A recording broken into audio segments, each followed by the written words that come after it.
Welcome everyone who've just joined. This is Nagashri, the organizer from Women in Cleantech. Welcome to the Founder Series. We're going to give a few more minutes for people to join us, and then we'll get started. And if everybody can hear me, please drop in your LinkedIn so that the other women founders can connect with you. And I will drop mine as well. And Sarah, our speaker today, if you want to drop your LinkedIn as well for people to connect.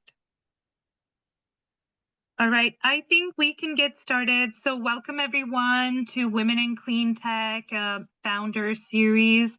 I just want to say that I'm so thankful for the overwhelming response that has been in terms of attending, in terms of the speakers who have accepted to speak at these series, and in terms of your participation. So super grateful for that. With that, for the folks who are new to Women in Cleantech, I'd like to introduce you to our mission.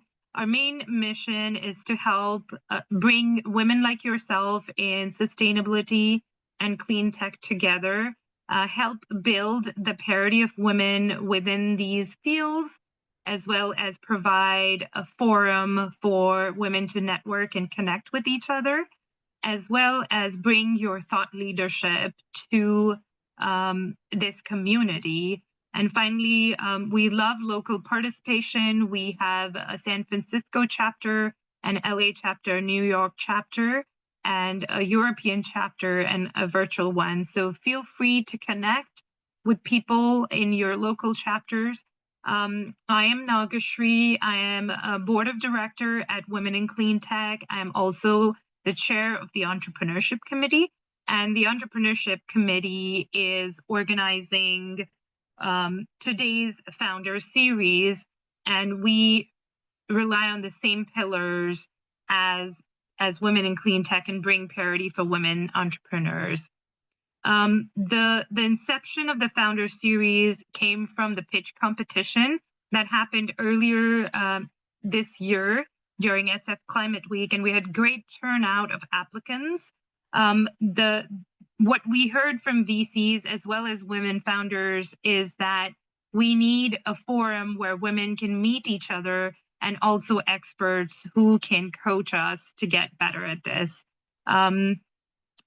With that, I'd like to present the program overview that we have. The format is every Thursday or Wednesday in the 6 weeks, we've had a workshop by an expert come in and talk about the topic. And then every Friday, we have an office hour where you can come in and ask more deeper questions.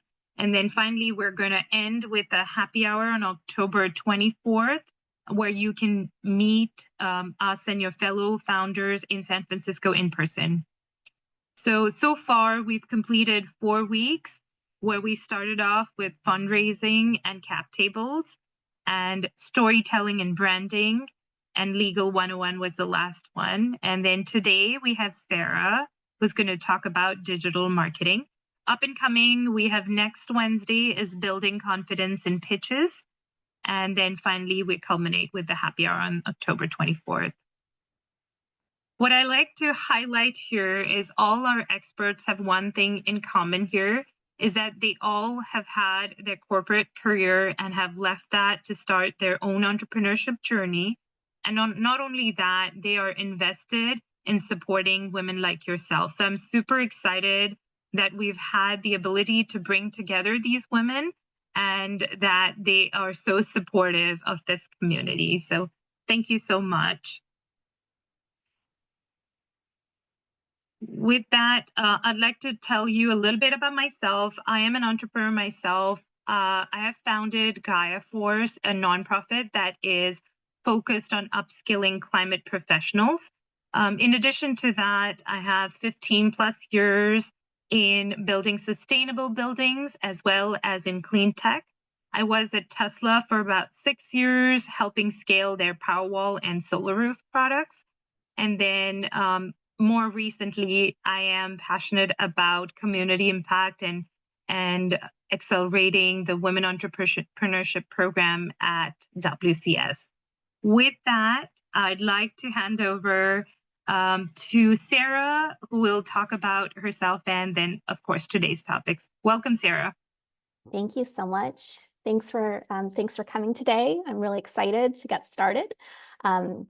I'm looking forward to digital marketing strategies and sharing all of those things with you. We're going to keep things really easy, interactive, and I hope that you leave today with a few clear, actionable steps that you can apply to strengthen your digital presence. So let's get started. We can go to the next slide. So hi, I'm Sarah. I'm the founder and CEO of House Collective. We are a certified B Corp, and we're a digital marketing firm based in California. We're also a certified woman and minority-owned business. My background, as Nagashri mentioned, I actually came from corporate America at 25 years in marketing leadership roles, working with Fortune 500 and Global 2000 brands, mostly in retail, real estate, and clean energy. Today, House partners with founders and marketing teams advancing sustainability, culture, and community impact to strengthen their digital foundations and build campaigns that drive meaningful results. Most of our partnerships have probably started with the House Collective Blueprint, is what we call it. It's our strategic marketing plan that helps align goals and identify the most impactful next steps for our partners. And for about 8 years, so since 2017, when we launched, we've been especially active in solar and battery storage and supporting more than 15,000 residential installations and contributing to more than $23 million in clean energy sales. Outside of client work, I also teach at UCSD's DES and I'm on the advisory committee for their digital marketing certificate program. And just last month, I was honored to receive the BBB Torch Awards for Ethics, which really means a lot because that's how we love to show up, with integrity and impact at the core of what we do. So I'm so glad to be here with you today. Again, my goal is that you leave with a clear picture of what a healthy digital ecosystem might look like for you, and then some practical steps to strengthen yours. We can go to the next. Okay, so that's a little bit about me, a little bit about House, and I wanted to take some time to acknowledge you in the room. So we have an incredible group of founders and teams in the room today. I think there were around 70, 80 people on the list. And so I can only grab a few and fit a handful of logos on this particular slide, but it's a small selection, but really, really strong representation. So thanks again for being here today. Over the past couple of weeks, I've spent a lot of time looking at your websites, trying to discover your digital assets, looking at them from the lens of a potential client perspective, and getting a sense of where everybody's at. And there's really already so much thoughtful work happening in this space. So across the group, lots of clear missions, lots of strong impact storytelling, some really impressive press coverage I saw, and some thought leadership content. So as we move through today's session, I'll touch on a few examples and highlight some opportunities so you can see how the topics we cover, how they look like in action, right? Or how they can be applied if you haven't applied them yet. So we can go to the next.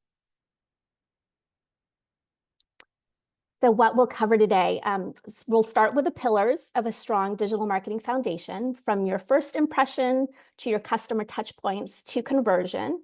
Then we'll look at some of the common places where most teams lose momentum and how to bridge those gaps. And then we'll also talk about how to strengthen those systems. So these are the strategies and the tools that make your marketing more sustainable and scalable. And then we'll close with a few simple actionable steps so that you can put into practice the things that you've learned over the next month or so. So, and just for context, I know that we're really limited in time today, right? So when House has a full strategy engagement, we also take a look at things like mission, your goals. We dive into audience and persona, researching your competition. So that full scope connects all the dots between your purpose, your strategy, and your execution.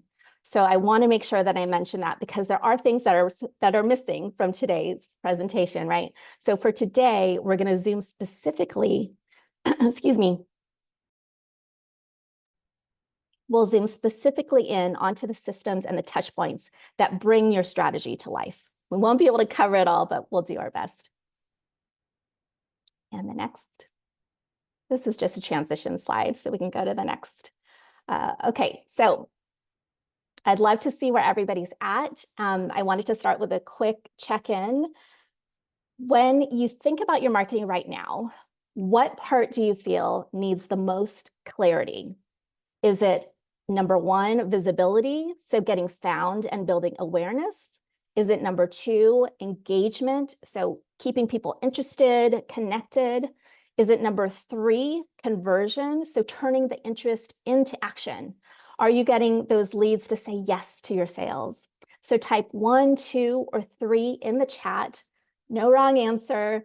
And I know that there are some folks in the room who might be in planning or pre-launch. So if that's the case for you, then think about which part you're most curious about, or if you've launched something before, or even as you show up personally, professionally in the digital space, what needs more clarity? It looks like we've got lots of 1s, some 3s, okay, some 2s showing up.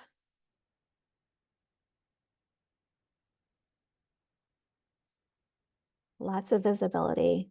And visibility is a common one, right? It's especially for people in this room. We're juggling a lot of different roles, wearing a lot of different hats. Some 3s, awesome. Okay, we can go to the next slide. So we'll start here with the 5 pillars. This can apply to all businesses online, whether you're showing up as an individual, or maybe you've just launched your site, or maybe you're running a well-established brand and you have assets in place. So the first is visibility and trust. This is if you're findable and if you're credible. It's what people see first when they look for your product or service. So this might include things like SEO and social, paid ads, or partnership. But the goal really here for this pillar is to quickly gain that trust as your first touch point. So I want you to ask yourself, what signals are you putting out there? Logos, certifications, press releases, testimonials. What is building your credibility and shaping that digital first impression for your audience? The next pillar is UX and design. And so this is really how people feel when they interact with your brand. And even if you don't have a website, this can include your posts on social media. It can include your emails. I saw that some of you were on Substack. So it could include how you're showing up in that space. So if you're consistent, that's awesome. If it's easy to navigate, if you could check on different devices and make sure that it's mobile friendly, tablet friendly, all of those shape the overall customer experience and really communicate and give like a taste of what your brand is all about. The next is lead flow and conversion. And that is, okay, when somebody's interested, what happens next? This pillar is the bridge from like curiosity to connection. So guiding visitors towards a clear next step. This is where automation comes into play, so your opportunities don't get lost. And research, for example, from HubSpot, Salesforce, Constant Contact, they show that when you nurture your leads, they convert 3 to 5 times more and spend more dollars with you. In our client community, we've seen over the 8 years that 7 out of 10 customers who convert have engaged with at least one automated or drip email campaign months before their purchase. So nothing manual, it's all automated.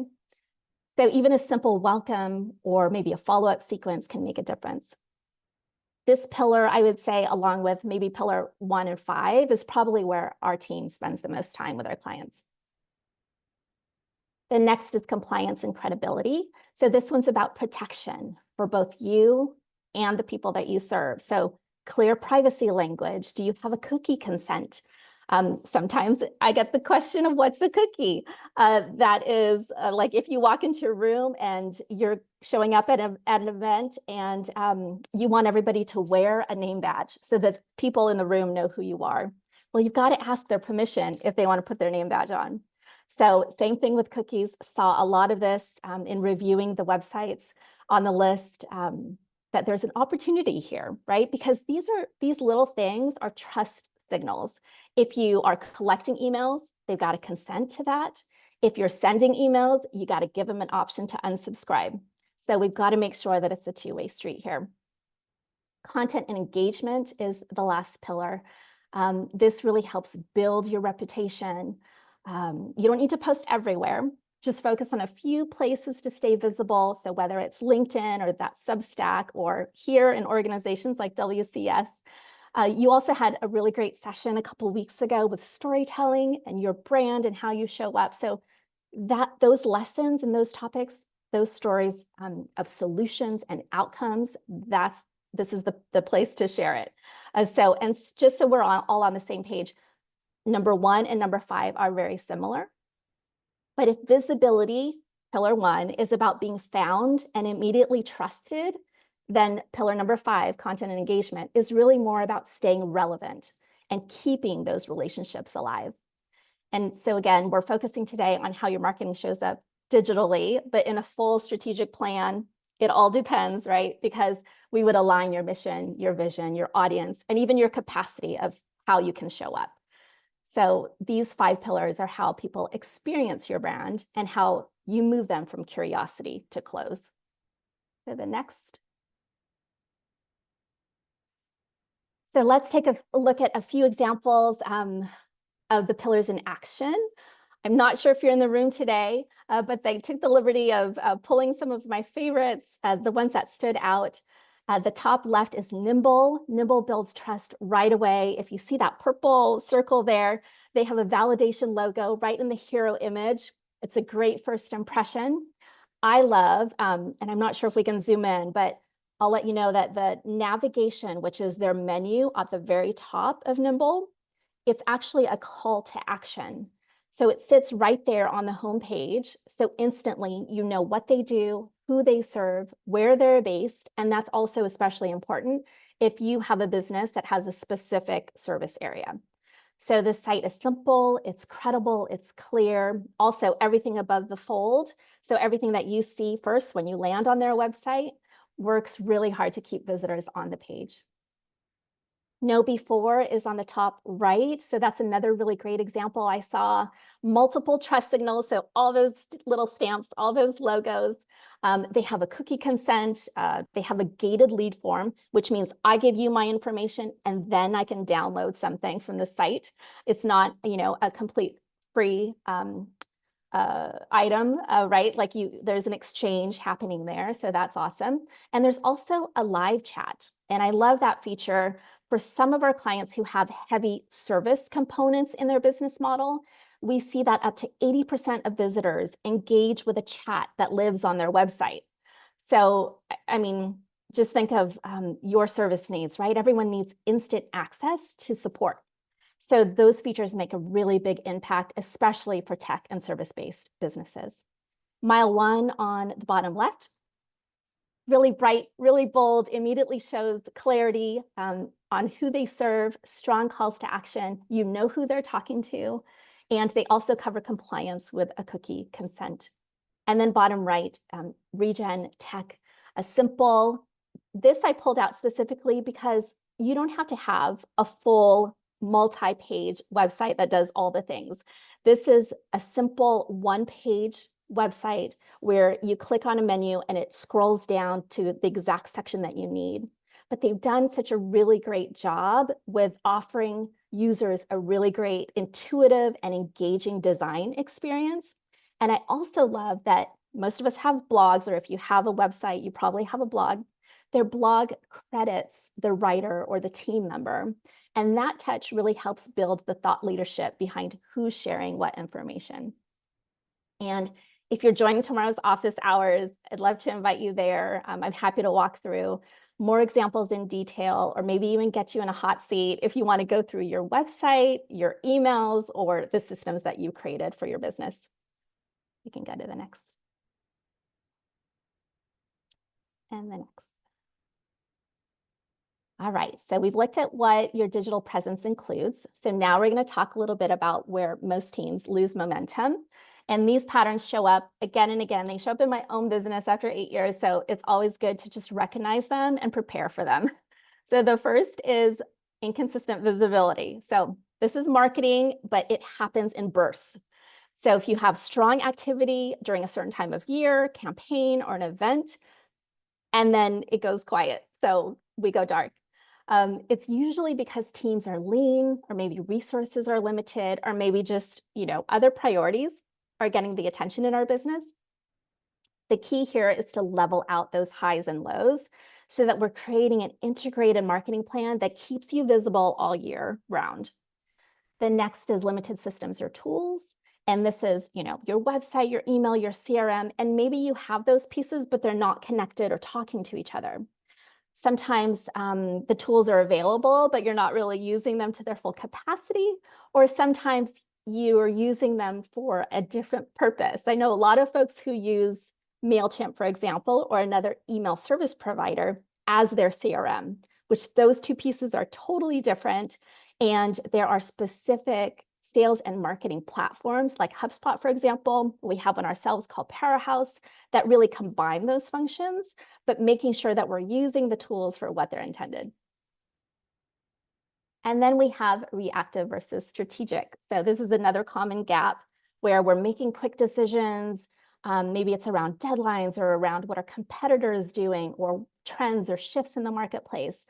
So pivots, yes, they always need to happen, but we encourage the brands that we work with to really lean into what they do best. So build your reputation, build your community, think about growth as a long game, not a quick win. And the next is over-reliance on one channel. So I hear this a lot where it's not uncommon for teams to really rely on like, I only do social, or I only do referrals, or we only do events. But the challenge is when one channel slows down, then everything else does. So building a strong ecosystem really means that you're having multiple touch points, and all of those work together. And the last is no clear measurement. So without tracking, without reflecting on the analytics, it's hard to really know what's actually driving your results. So we can go to the next slide, and I've got some questions for you. So let's talk about what's challenging for you. Is it coming up with ideas? So put an A in the chat. Is it finding time? Is it knowing what's working in terms of your marketing? And if you're not marketing yet, you can also imagine what might be the hardest for you to start based on your capacity and your resources available, right? Oh, lots of A, B, C. Nice mix. B and C. Okay. A and B. Awesome. So if you picked A, coming up with ideas, I would encourage you to look outward. So that means look at your aligned brands, like other competitors that might be like you, or maybe share your audience for inspiration, not to copy, right? We don't want to emulate, but we want to get that inspiration. We want to spot patterns that resonate with the audience that we're talking to. And then we also want to go inward, which means revisiting our old archives, our old posts, our old presentations, maybe project wins, things that we can repurpose and reframe. And I know that this was a difficult one for me, stepping out of corporate America into my own agency and going, okay, well, what do I have to talk about? What are my ideas or, for content? And I could then pull from my own professional experience. So I would encourage you to do the same. If you picked B, finding time, this is where structure really helps. So your content calendar, pre-made templates, scheduling tools, and this is where automation, which I love, really frees up time for creativity. And then if you picked C, I just got distracted, not gonna put all three. So if you pick C, knowing what's working, I would start small. Just pick one metric, something that matters to you. Who's viewing your post? Who's visiting your website? How many times are they opening something? How many form fills did you get in 1 month? Just that one little habit really builds data confidence over time. So those are the three challenges. And then they all really point to the same goal though, right? Is making your marketing manageable and measurable. And that's what we're going to explore next in the next slide, is how to strengthen your digital ecosystem. Go next. So another question for you is type the first tool that comes to mind. It could be your website platform. It could be your email platform.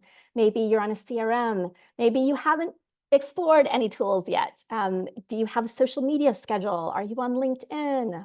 Okay, MailChimp, awesome. And if you're still getting started, again, type in, if you're using ChatGPT, if you are familiar with HubSpot because you've used it in corporate or Salesforce. It's just a great way to see also if anybody's using any fun tools out there.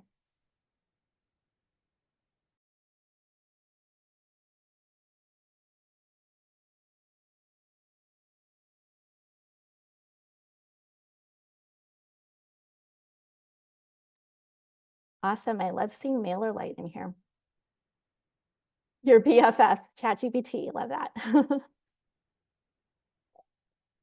Awesome. We can go to the next slide. So ways to strengthen your digital ecosystem. So again, these are tools that can support your marketing every day. As we've seen in the chat, most teams use maybe a mix of tools, right? HubSpot for CRM and email, MailChimp and LinkedIn and ChatGPT. But the key is making sure that the ones that can connect really do. So start by connecting your tools so the data insights flow automatically.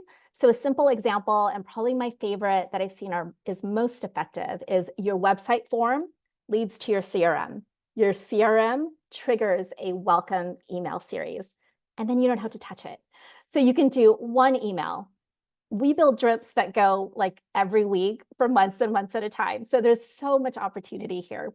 But when the tools talk to each other, it really gives you an opportunity to gain efficiency and then gain better visibility, right? It's those constant reminders, and it's not manual work for you and your team. For those in pre-launch, just even making sure that your Google Analytics is set up and linked to your website, that is a great start. Or if you're posting as a thought leader in the space and you're building your personal brand, just looking at your LinkedIn Analytics and seeing what posts really resonate with your audience. The next is to simplify your stack. So some teams don't have enough. Other teams are juggling way too much tech. If you have too much, costs do add up, right? And having a complex tech stack really slows things down. So I could start with what you actually use and then make it work really well for yourself before you add on anything else. And then the next is automate what repeats. So again, these are small recurring tasks that eat up your time. They could be lead form follow-ups, maybe onboarding or referral emails. Maybe it's offboarding, maybe it's review campaigns, or maybe it's sending out event reminders. And then next is measuring what matters. So we talked about analytics before too, as a potential gap for folks. So picking one or two key metrics, engagement, subscribers, checking them consistently. Even small improvements can save you hours, and it can also help fill that idea gap, right? I've had folks take a look at, say they have a simple link tree and they go, Sarah, so many people have clicked on this one thing. Great, what's the one thing? Well, it's new policies in the state of California, and they've got to download this report. And that already tells you so much, because if there's already engagement for that one resource and tool, then that could be a potential blog post. It could be a potential post.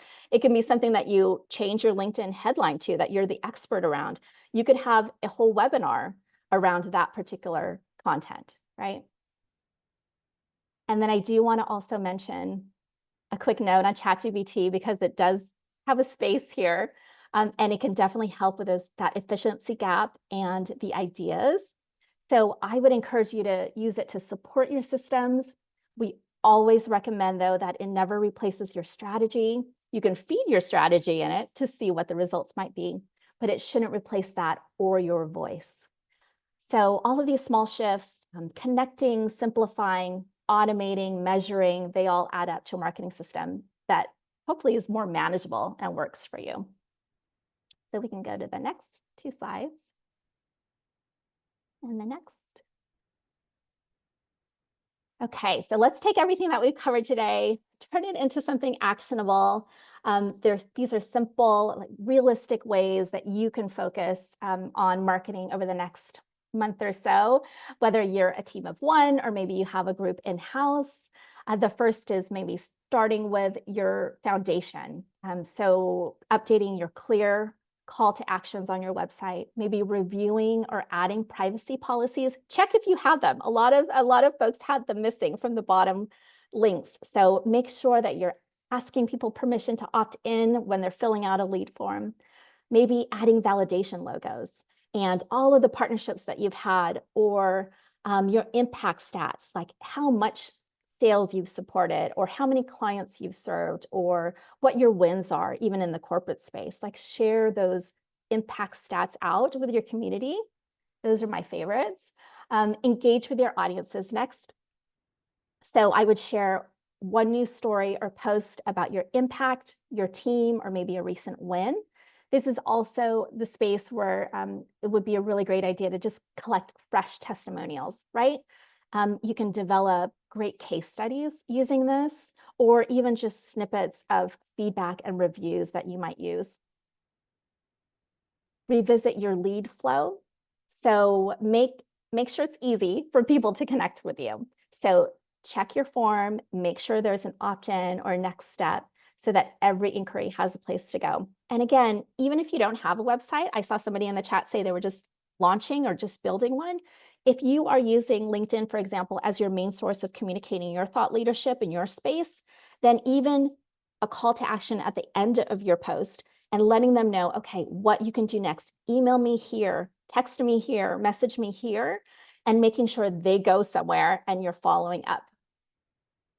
And then finally, track what matters. So that came in, what, 3-4 times now, because it's so important to look at your engagement, your clicks, and your inquiries. That's what I love most about digital marketing is you have all the analytics and all the information there. Nothing's anecdotal. You can go back and you can say, yes, the numbers show me this, and this is the right direction to go next.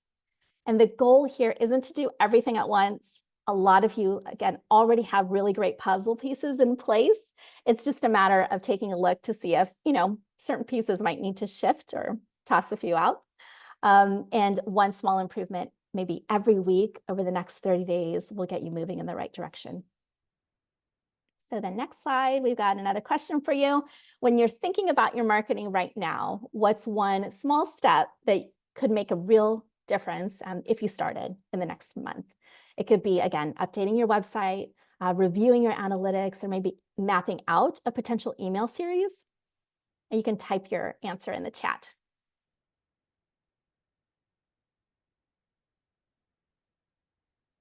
Updating website, awesome.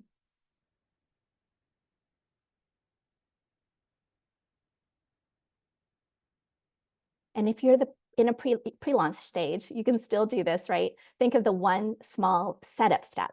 Maybe you want to secure your domain. Maybe you want to secure your profile name on a social media platform, or post on social for your thought leadership, or work on your messaging, or maybe you want to test a new sign-up form or set yourself up with a QR code. Awesome. Finishing a publishing website, blog post, content calendar, headshots, that's awesome. Showing metrics to where I have grown my clients' businesses. The nervous to say, don't be nervous, go do it. Content consistently, awesome. We can go to the next page. And the next. So we're gonna bring this all full circle. So at the beginning of our session, I asked which part of digital marketing needed the most clarity, right? Visibility, engagement, or conversion. And so here's how everything we covered today really connects back to those 3 areas. So first, for visibility, we focused on building trust through your strong foundation. So clear calls to action, your compliance, your credibility. So this is the, be findable and be believable part of your ecosystem. The engagement piece, that middle, is we looked at your consistency and connection. So keeping your audience informed, inspired, involved over time so you can keep that connection. And that's how you stay present and meaningful, even in between sales cycles or campaigns. And then we have a conversion. We talked about clarity, making it easy for people to take action and following up automatically, so no opportunity gets lost. And as you reflect on what feels clear or maybe more doable now, think about which of these areas you're ready to strengthen first. So wherever you start, whether it's visibility, engagement, or conversion, the goal is always the same, is that we're making our marketing work smarter, not harder. And then we're using our message to reach more of the right people. We can go to the next page, and we've got a final question for you. So I'd love to end where we started with a quick reflection of thinking about what we covered today. So what feels more clear or more doable than it did 40 minutes or so ago?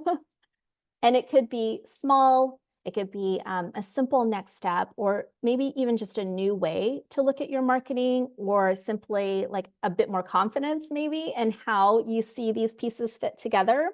So you can type one takeaway or the next steps that you're going to take in the chat. I better understand what conversion means. Awesome. Call to action for the right audience.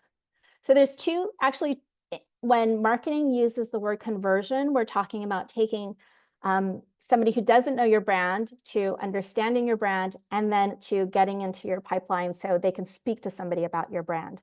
So this is a really great question. I'm glad I have an opportunity to make this point, is marketing is separate from sales. And that is something that I see confused or lumped together so often. And we have to remember that marketing brings visibility and opportunity for, again, that curiosity to connection to conversion. And then so when marketing talks about conversion, it's handing that person over to sales so that they can close. When you speak to a salesperson, they're going to say, oh no, conversion is a closed customer. It's like, they're on the list, they're closed, they're done. And you consider them a true customer because they've paid. So there are those two definitions.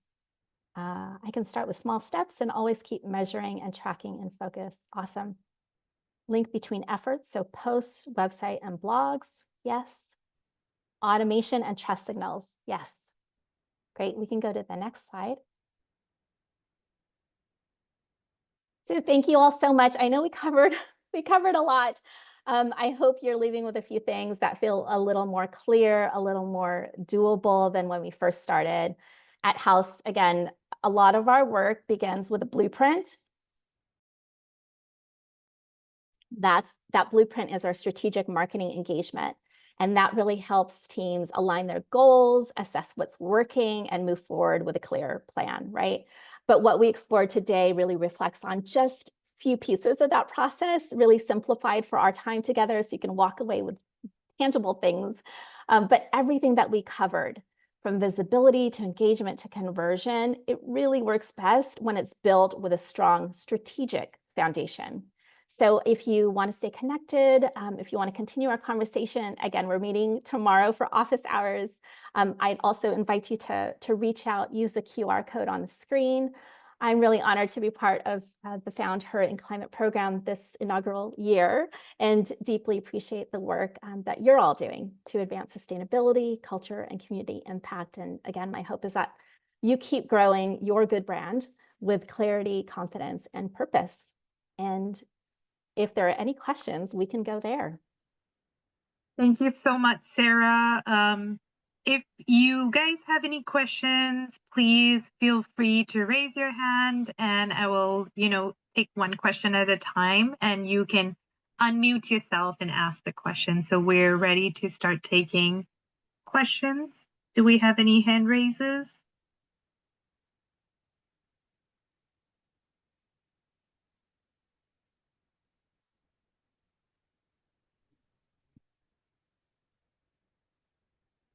Looks like Zora and Isabel. Awesome, Zora. Do you want to unmute yourself and ask the question? Yes, thank you. Thank you. This is so helpful, just to break down all those steps so that it doesn't feel so overwhelming and scary. My question is, so we actually have a white paper that we just published. Like 2 members of our team are at this major conference that we're at. Like we're definitely in that cycle where we do a lot around the fall surrounding events. And the white paper was published in advance. I was trying to figure out what's a good metric that we want to track, because what we're focused on is like automakers and closing really, really big deals, and they take a long time. So there's probably multiple touch points and a lot of trust that we need to build. So with the white paper, at least we have like email tracking and all of that stuff. But I was like struggling to feel like, okay, is enough that like how many people downloaded it? Because there's also the quality of the lead as well. So just any ideas you have on like, what would be a good metric for us to kind of start with? We haven't been very good in the past about tracking all of this stuff, but I know that some of that is at least in place in Squarespace and I can find it. Awesome. That's a great question. I'm glad you brought that up too, because every digital marketing decision that we make does need to factor in who our audience is and who we're talking to, right? So when we're talking about like big ticket, long sales cycle, long sales tail, perhaps multiple decision makers, we've got to for sure focus in on that trust building. So my question to you, Zora, is how the information is being distributed. Is it a downloadable on your website, or are you distributing it like through email, or are you sharing it through a newsletter? What's that delivery process? Yeah, the delivery process that we have is we take people to a link where they would download and fill out the form, but we pushed it on our social. It's on our website if you go there, and we also put it in our quarterly newsletter. Are you able to track the link clicks? I should be able to, yes. So I would take a look at your clicks, and then Yeah. I would take a look at the next step in that funnel, which is your lead form. Mhm. I would also wonder what information you're collecting on the lead form. Are Mhm. they self-selecting and letting you know who they are so that you can use that information for other campaigns? Yeah. Perfect. And are those folks getting dropped into a CRM so they can continue talking to them in case there's an update to that report or white paper, or in case there's a follow-up to it? Yeah, that part's not automated yet, but there's at least a list that we can go back to. Yeah. Okay, perfect. So I would definitely take a look at those. Yeah. And then I would also marry that. Hopefully your CRM and your email automation tool is all connected to your website. Because what we have found is that there's typically a lift of 30% or more on your website traffic when you're pushing information out there that's really important and really valuable. Because some folks may have never heard of you before, but they may have found your white paper, especially if you're posting on social like LinkedIn. But their first step is maybe not to download that, but they're going to visit your website first. So this is where you can help like create and paint a better picture by taking a look at all of the digital assets and how they're impacted. Does that make sense? The first thing I would check is, again, the link clicks, who's downloading the white paper itself, and then any kind of follow-up that you're doing. And I would encourage our sales team to say, okay, if somebody has downloaded this or they've opened this multiple times, if you're using something like HubSpot, you can actually see how many times they've viewed it. Yes. Then if they viewed it 3 or more times, if they viewed it 3 or more times, 3 or more is a pattern for us. And so we're going to call that person immediately and say, hi, we've sent out, this information. We'd love to have a discussion with you. And we don't have to tell them, we're not going to be creepy and say, you opened this 7.8 times within the last week, but we're going to use that information in our back pocket to say, hey, let me get directly to you. We know that you're interested, and let's do something, take that next step based on this analytic, based on this information. Does that help? Yes, thank you. That's very, very tactical and actionable. Thank you. Yeah. Thank you so much, Sarah. We will take a question from Isabel. If you want to unmute yourself and ask the question, Isabel. Hi there. Thank you for this. It's really useful. I am at the border between right about to do a pilot in preparation for launch. And I'm curious, what would you recommend? I'm currently recruiting people for my pilot and beginning to talk about the launch. So I'm curious, what might you recommend for a marketing mix for that? What are you launching? And I think it also depends on your audience and your capacity and resources available. Those are questions. What am I wanting? What are you launching? Oh, what am I, when or what? What is it? Yes. Okay, what is it that you're so I launching? provide support for people that are dealing, I'm creating an organization that provides support for people who are struggling with overwhelm and burnout, and leveraging the capacity of psychedelics to increase health and vitality and commitment, creativity, and all kinds of things like that. And I have a nonprofit that I started legally in Colorado where this is possible to do. I'm a licensed psychedelic facilitator, and I want to work with groups and with organizations rather than just with individuals that are working on their individual health. So you're launching for potential partners. I am launching a pilot for companies that want to work as a group, particularly groups of, early startups or founder groups or organizations that are dealing with particular challenges, to see how we can leverage the creativity, empathy, and capacity building that psychedelics provide to catapult them to, greater heights. Psychedelics have been used extensively in Silicon Valley and by scientists for a very long time to promote and create new novel things that are completely revolutionary. Awesome. And a lot of young startups don't necessarily have the capacity for doing that. So I want to be able to provide that support. Sure. Well, first off, congratulations. Thank you. That's a big thing to take on. And launching anything new is always really exciting, but also really overwhelming, just as you've mentioned, of exactly what you do to serve those folks. But this is where strategy, my brain goes to first, because I would want to know who your persona is and who your audience is, who you're reaching groups. So what do those groups look like? Do they live in a specific niche? I would try to identify what the roles are in terms of who says yes to you. And so are they the executive director of a nonprofit organization? Are they an HR contact within an enterprise organization? And then each of those will be determined typically by the niche that they live in. And so manufacturers might, you might see a pattern of who to contact. Grocers might have a different one. I'm just throwing these industries out there. Someone mentioned auto, right? There's always a specific decision maker who sits in those seats. So I would identify who those people are. So then not just how to talk to them. You have 3. Awesome. So yeah. I would try to understand how you talk to them, but also where they are already. So if they're in LinkedIn, are they in groups within LinkedIn? Are they in networks like WCS? Are they mostly women founders? Are you local and only wanting to target and launch Colorado, and then use that as a pilot and then branch out from there? So this is where strategy really is helpful. And I would also encourage you to take a look at your competitors. Even though, excuse me, I would say most folks tell me when they're launching something really new and innovative, they say, we don't have competitors. You may already know who your competitors are. You may think you don't have competitors, but I guarantee there is another business that maybe doesn't look like a sister, but looks like a cousin.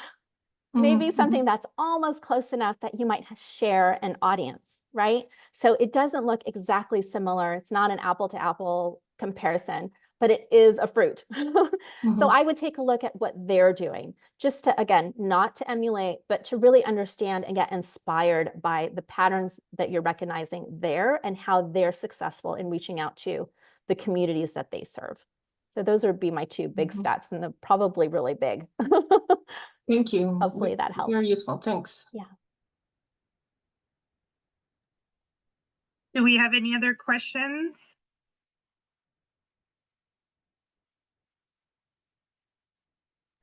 I have another question. Sure, go for it.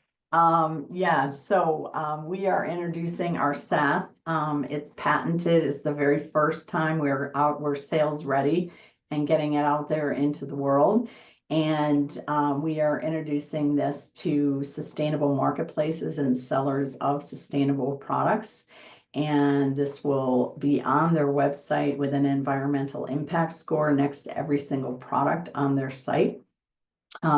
My background is 37 years of marketing. My challenge is the digital marketing side. That is the part that I did not get and I don't have. So looking at the strategy, the competition, all of that we've already got. But from a digital marketing standpoint, what would be your specific tips on this? Sure. So I would want to know if you have any online publicity or PR, if there's any kind of those elements in place already, digital PR. And then I would be curious to know who you're going after in terms of your audience. So it sounds like if it's attached to a specific product, is it e-com specific or? It is e-com specific, so it's people who are either existing sustainable marketplaces with sustainable products or a company that has sustainable products. And they're being faced with the fact that more and more millennials, Gen Z are saying, prove it's sustainable. I don't believe this hijacked word of eco-friendly and sustainability. And what we give them is we give them a 4-part metric in terms of carbon emissions, water usage, materials, and circularity, and it's aggregated into an environmental impact score that is right on their website. And right now we have a free trial. It's a 3-month trial. They can be in our beta, and then at 3 months, if they want to stay, they can choose monthly or annually. But right now we're in that sexy period where we've got that freemium, and we're, working with some new graphics and new things that can catch some attention, doing something on Instagram where we kind of show the product. It's called our Show the Impact series that we're working on, where we can have real products shown and say, let's look at the water usage, let's look at, so things like that. But just any other thoughts that you would recommend? So digital PR for sure. Something that leads to, like you mentioned, something interactive and engaging. Like, I'm not sure if you've already started your YouTube channel, but relationships also and partnerships and opportunities with retail industry groups, with B Corps, with folks in WCS. But in terms of digital marketing, it would be ensuring that you have that visibility, right? Because you're a new product, so you want to come out with as much education and value to build that trust, right? It's about going back to kind of the trust signals that we talked about earlier, is sharing what you do, why they should pick you, why they need you, and being really clear, and then creating multiple touch points. When I was in corporate marketing many moons ago, it was, I think the number was like, oh, you've got to make sure you have 7 touch points. They've got to see you on the radio, or hear you on the radio, see you on TV, pick up a newspaper ad. Like, it's got to be 7 times, and then they'll say yes to your product or service. Well, 2025, we live in a digital age. And the last I checked is something like 15 to 22 or something like that, where we have to see a brand and be exposed to them more than a dozen times to even become familiar. And when you're talking about a SaaS service, especially, you're competing with so many other tech solutions out there that are doing it really well, where they're building that trust immediately. So get those awards, get those trust signals, get the testimonials and recognition, so that when folks understand and get that visibility from you, like you're findable, then it's clear to them that you're the solution that they need. That help? Yeah, it's tricky too, because we can't put patent out there for everybody to see. We can say proprietary, but we don't want everybody going, oh, let's go look at this, etc. So it's that tricky thing, you know, when I'm doing a presentation out among people that, you know, it's like a massive pitch session with people. I can't use that word, but with a small group like this or one-on-one, it's very easy to just say that. So Yeah. Are you doing your own webinars and things to walk folks through? not yet, but we can do demos. So Yeah. right now we can just do demos. We can only take so many people right now. So because it's a very manual process of the research, data research. So instead of something, unfortunately, and this is what makes it patentable, there's no one source where you can get metrics. Leslie, if I may interrupt, sorry about that. We have one question and then we have to wrap up, and we have tomorrow's office hour. So we have yes, one please join me question there. from Brittany, and then we'll wrap up. If you guys can keep it under a minute, and then we'll wrap up. Brittany, you I can talk really, really quick. Hey, everybody. I am under the weather, so if I sound rough, just love me. With that being said, my question is, I'd really love to hear more about what you're talking about for posting your customers and your clients, like metrics. Are you referring to things such as like case studies?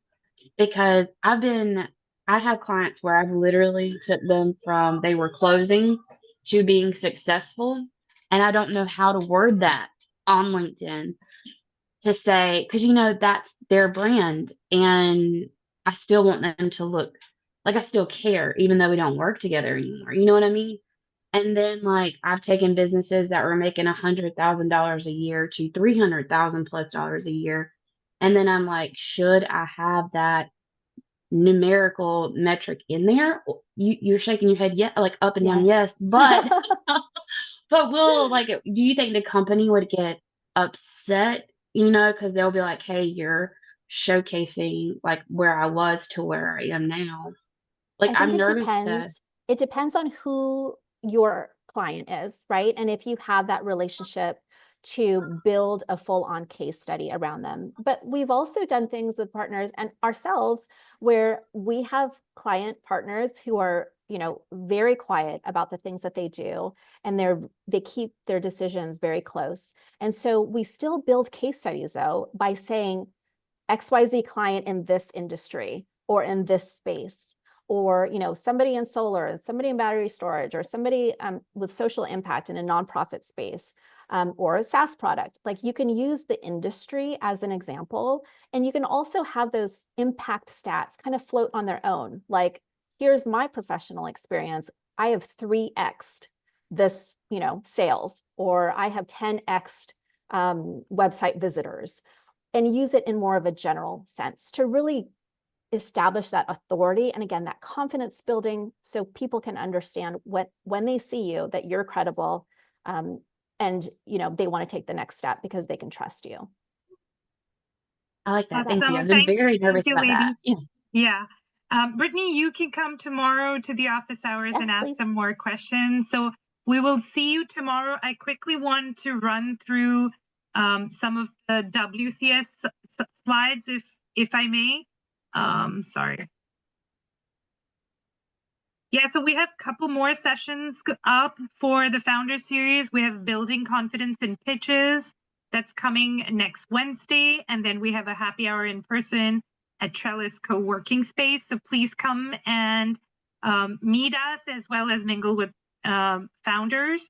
And then you can, please, I encourage you guys to become members and join us so that we can, you know, make more impact together. In terms of corporate membership, we have a section for startups. So if you want more visibility and you want your brand out there, come and join us as a startup member, and we will spotlight you and give you more visibility. And then buy our merchandise and follow us. Today's, you know, marketing effort was done by Mary Kay, and come and volunteer with us. If you think Sarah here today, I want to give a shout out to Sarah. In addition to being her own, you know, entrepreneur and being the expert, she is also a volunteer. So I highly encourage you guys to volunteer with us too. And then you can find us on LinkedIn, on Instagram, Facebook, and such. And please come and attend tomorrow's office hours. I am very thankful for you guys to join us and show us this support. So thank you, everyone. We'll see you tomorrow.